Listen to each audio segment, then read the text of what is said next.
Hello and welcome, my name is Coach Pav, and today I'm going to be talking about how you can effectively prioritise your cycling events.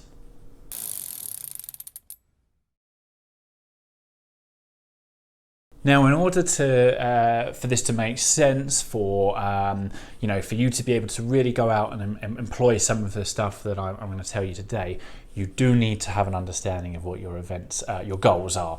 So if you don't have that yet, feel free to watch, but I would definitely go back and revisit that. I will link in some goal setting stuff, or definitely reach out for a chat if you need help with this. But what I'm going to specifically talk to you today about is how you can make sure that you're not going to ruin your most important events by having too many, how to prioritize them in an ABC fashion, how to make sure that you are looking at the bigger picture when you are prioritizing your goals, and also what to do if you've got too many going on. Okay, so you're going to start with the ABC of cycling events. Now, some of you may have heard this, but it's a super simple way of categorizing your events by importance. A being the most important and C being the least important. And essentially, really what they are is, yes, they're your most important, but they also give you an indication of how fit or peak performance you want to be in for those events. So for an A event, you're going to taper. And if you don't know what a taper is, I'll link some detailed content in the description below or in this blog. But essentially, it's a gradual drop off in intensity and or volume, usually just the volume.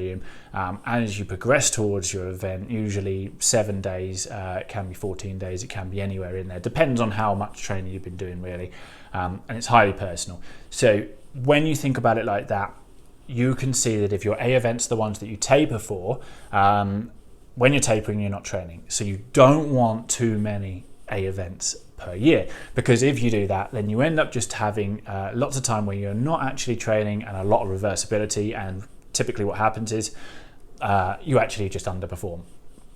So I recommend no more than 3 in a season.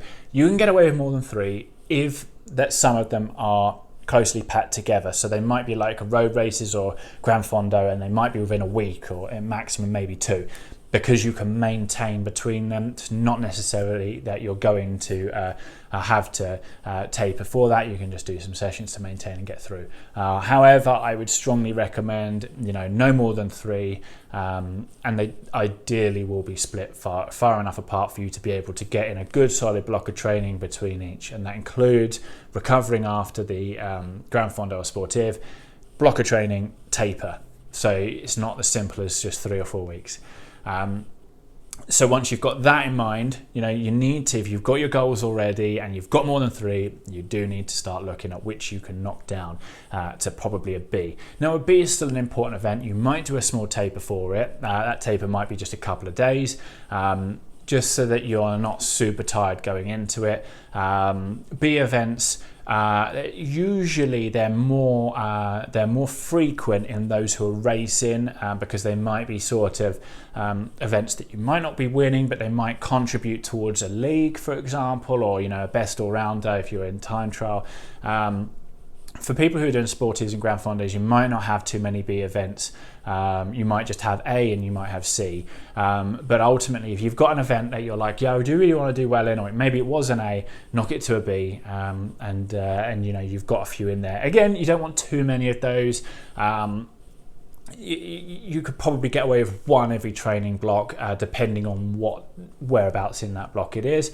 Usually I recommend that it's obviously not in the easier week. If it falls in your easier week, start your easier week a bit earlier, the week before, so you still get a good week. You might not even need the week, depends on you. Some people could get away with 5 days, just whatever that, you have to have that recovery period in. So normally what I recommend is that you put your B event at the end of the first build week or second build week, not necessarily the 3rd week, because you're probably going to be tired.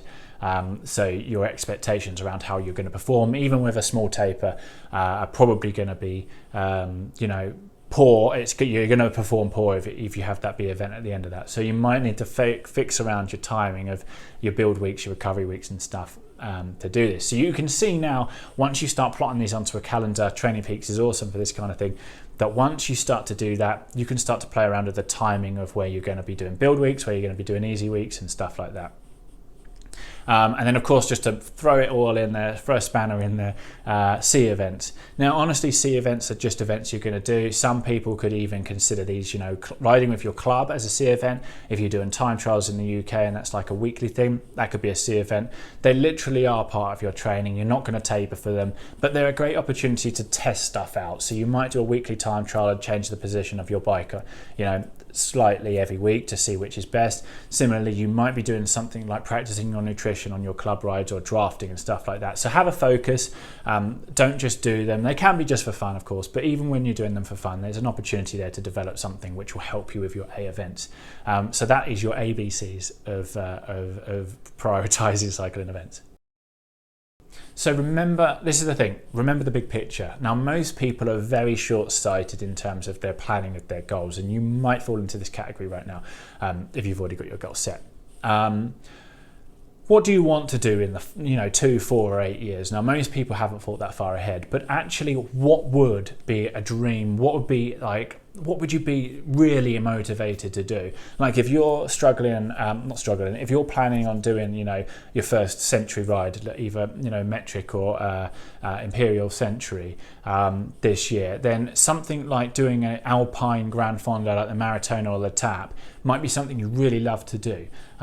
And if you were to progress like that, like this year you're focused on getting a century done, next year that's fantastic. But what people tend to do is they're kind of like, oh, you know what, I want to do, you know, all of these Gran Fondos this year. Maybe you pick 3 really important Gran Fondos: Maratona, Tap, you know, London to Brighton, for example, something like that, you know. But actually what you want to do is race across America, and and you know, if that's something that really is passionate within you, you want to do race across America, something similar to that, like a multi-day tour, Oat Route, for example, is those isolated one day events the best thing for you to do in preparation for race across America or something big if you want to do that within the next 4 years? Possibly, but actually what you might want to do is look at doing a 3-day Oat Route event or a 3-day tour or something like that. You might not need to change a thing, but just have a little think about what you want to do in your 2, 4, 8 year period, and then make sure that the goals that you are doing, the events that you're doing, the A events, actually are a stepping stone towards that, because that will save an awful lot of time in your progress and your cycling training. And here's the last little thing I'm going to talk to you about, and that is just being happy with binning off an event if you need to. If you feel like you need more time training, if you constantly feel like you're not progressing, if you feel like some of the events you're doing are really taking it out of you, don't do the events that are coming up if they're going to do that. Don't be afraid to defer to the next year or even just bin it off. The big picture here is actually you want to do really well in the A events. So a common thing that I have with a lot of cyclists, they come to me and they have almost an event every week. That just isn't really going to be feasible. It's not necessarily going to work because you do need time to recover. These events are going to be probably performed at a very high intensity for that duration. They're going to take a lot out of you and you're going to end up needing some recovery time. So even when you factor them in as C events, sometimes, the beginning part of the next week is going to be disrupted by that. And over a period of a season, actually what you can find is that you're just burning out, like you're not able to recover from it, and therefore your performance suffers.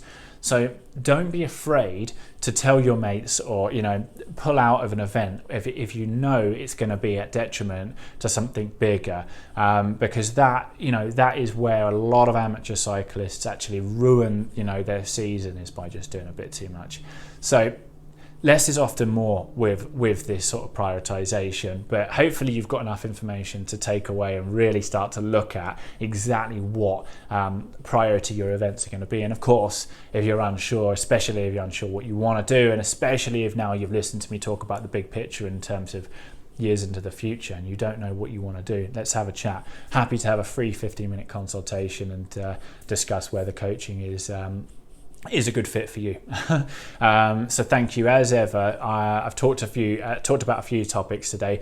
If there's a content that I've created that is related to this, it's going to be in the description on the YouTube channel or in the blog if you're on my website. But definitely check out coachpav.com. Have a look at some of the content as well. And just remember to please share with your friends. Give me a thumbs up, leave me a comment, or reach out if you have any questions or comments directly as well. Thank you so much for being here with me today. My name is Coach Pav, and have an awesome day.